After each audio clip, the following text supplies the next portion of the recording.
La madrugada del domingo en Medio Oriente, tiempo de Medio Oriente, ya tardecito el sábado en México, Irán lanzó 170 drones y 30 misiles crucero contra Israel, en un ataque sin precedentes, inédito. Según Irán, la acción no busca aumentar la tensión en Oriente Medio. Fue, sí, necesaria, proporcional y dirigida solo a objetivos militares para crear capacidad de disuasión en represalia al ataque israelí contra la embajada iraní en Siria, ocurrida el 1 de abril, donde murieron 6 sirios y 7 miembros de la Guardia Revolucionaria Islámica. Altos cargos en Turquía, Jordania e Irak declararon que Teherán había avisado a Washington sobre la operación con anticipación. Irak, Jordania y Líbano cerraron por lo pronto el espacio aéreo en sus territorios. Varias detonaciones seguidas de sirenas de alarma se escucharon en la madrugada del domingo en Jerusalén, después de que Irán lanzara un ataque con más de 200 drones y misiles contra Israel. El ejército indicó que también se activaron sirenas de alarma en la región del Negev, en el sur de Israel. Un medio oficial iraní indicó que el ataque alcanzó una base aérea en esa región. Se trata del primer ataque directo de la República Islámica de Irán contra el territorio de Israel, su archienemigo. Paralelamente, el Hezbollah libanés y los rebeldes hutíes de Yemen, ambos aliados de Irán, llevaron a cabo sus propios ataques contra Israel. El primero disparó cohetes contra el Golán, ocupado por Israel, y los segundos lanzaron drones hacia territorio israelí. En Teherán, muchos salieron a las calles para celebrar el ataque. Los guardianes de la revolución, ejército ideológico de la República Islámica, indicaron que la operación es en represalia por el bombardeo de su consulado en Damasco el 1 de abril, en el que murieron 2 de sus generales y que atribuyó a Israel. En Israel, el primer ministro Benjamín Netanyahu reunió su gabinete de guerra, mientras que el mando del Frente Interior indicó que sus fuerzas estaban desplegadas y preparadas en todo el país. El ataque iraní marca una escalada de consecuencias imprevisibles en una región ya sacudida por más de 6 meses de guerra entre Israel y el movimiento islamista palestino Hamás en la Franja de Gaza. Ayer por la tarde-noche en Nueva York, una reunión emergente del Consejo de Seguridad de Naciones Unidas. Y ahí se dijeron muchas cosas. Por ejemplo, que Irán está más cerca que nunca de la bomba nuclear. Esta alerta la lanzó Gilad Erdan, el embajador de Israel ante la ONU. Pidió medidas urgentes para poner freno a la ofensiva de Teherán. El diplomático judío comparó con Hitler al líder supremo iraní, el ayatollah Ali Khamenei. El régimen islámico de hoy no es diferente del Tercer Reich y el ayatolá Khamenei no es diferente a Adolfo Hitler. Se concibió que el Tercer Reich de Hitler sería un imperio de 1000 años que se extendería a través de continentes. Del mismo modo, Khamenei imagina que su hegemonía radical chiita se extenderá por toda la región y más allá. El primer ministro de Israel, Benjamín Netanyahu, hizo un llamado a la comunidad internacional a permanecer unida. Afirmó que la agresión de Irán amenaza la paz mundial. Hasta el momento, el gabinete israelí de guerra no ha decidido cómo responder al ataque. En la reunión de mañana, posiblemente presente una respuesta que cuente con el apoyo de Estados Unidos. Por lo pronto, Israel pidió que la Guardia Revolucionaria Islámica, principal fuerza armada de Irán, sea considerada una organización terrorista. Según analistas, Israel debe encontrar una opción equilibrada. Ante la presión internacional, tiene que dar muestras de moderación frente a la condena mundial por el genocidio en la Franja de Gaza. Por lo pronto, Estados Unidos, principal aliado de Israel, advirtió que no participará en una operación en contra de Irán. Otros países como Francia y Reino Unido también han tomado distancia.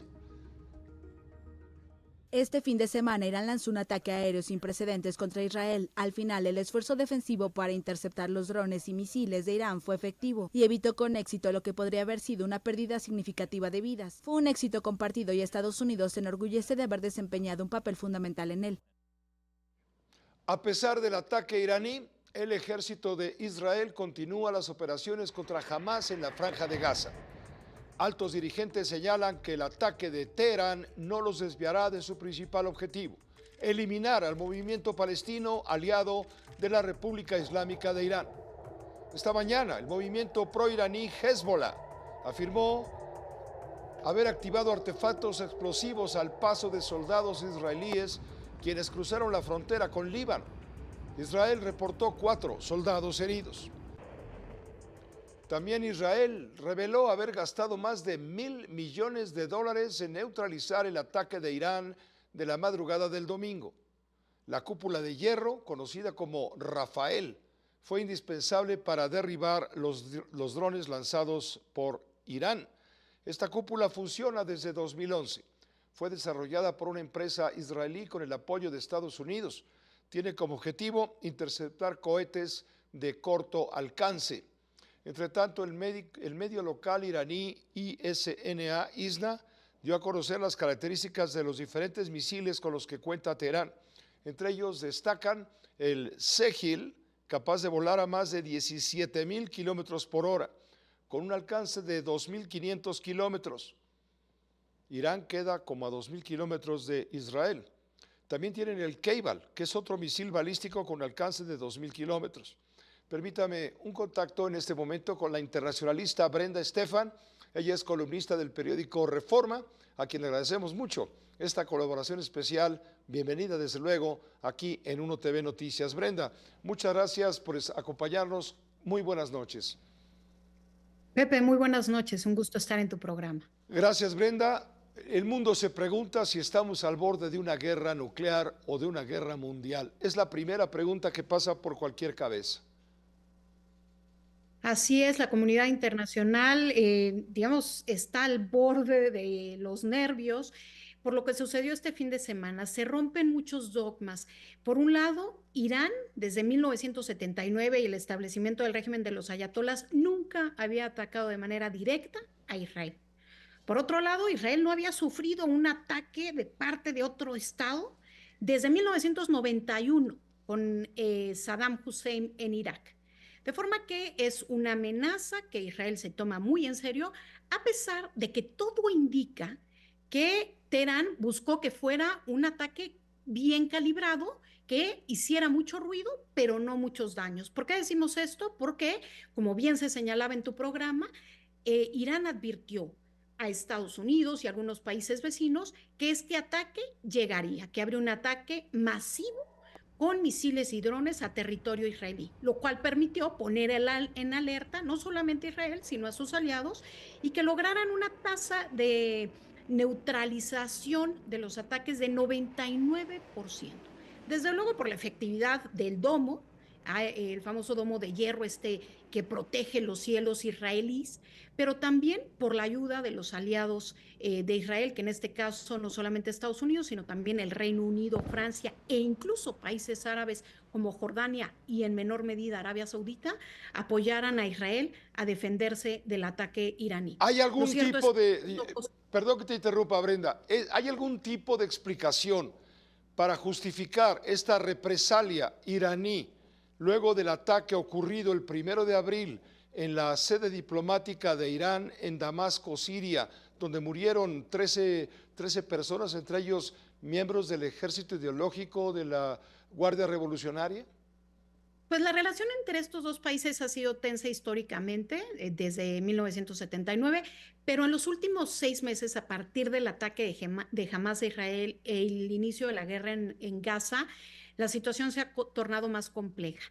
Ha habido muchos ataques a través de lo que se conoce como proxies, las milicias de Irán en diferentes países de la región, como Hezbollah, como Hamás, como los Houthis, y también del ejército israelí a intereses de Irán en otros países. Pero lo que pasa el 1 de abril sí rompe una línea roja porque se ataca a una sede diplomática, a una embajada, y por otro lado está claro que Irán ya había sufrido muchos ataques de parte de Israel, había sido neutralizado uno de los líderes de Hezbollah en Beirut, habían sido atacados varios de sus intereses en Siria, y bueno, decide poner un manotazo en la mesa de esta forma, pues con este ataque inédito, como decías, con más de 300 drones y misiles de la noche del sábado al domingo.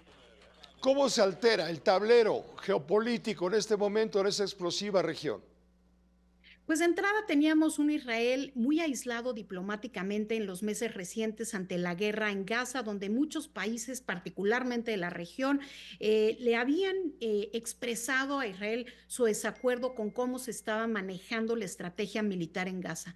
Lo que vimos el fin de semana es un buen momento diplomático para Israel porque vuelve a galvanizar algunas voces de la región, y eso pues digamos cambia las cosas, pero es cierto que los países del Golfo o incluso países como Jordania no van a tomar partido por Israel si Israel no cambia su estrategia en Gaza, porque las poblaciones de estos países están decididamente apoyando a los palestinos, y en tal virtud se ve poco probable que haya una alianza entre Israel y estos gobiernos si no hay un cambio o una disminución, digamos, de los ataques del ejército israelí en la franja de Gaza. Brenda Estefan, te agradecemos muchísimo la oportunidad de escuchar tu análisis y compartirlo con la audiencia de Uno TV Noticias.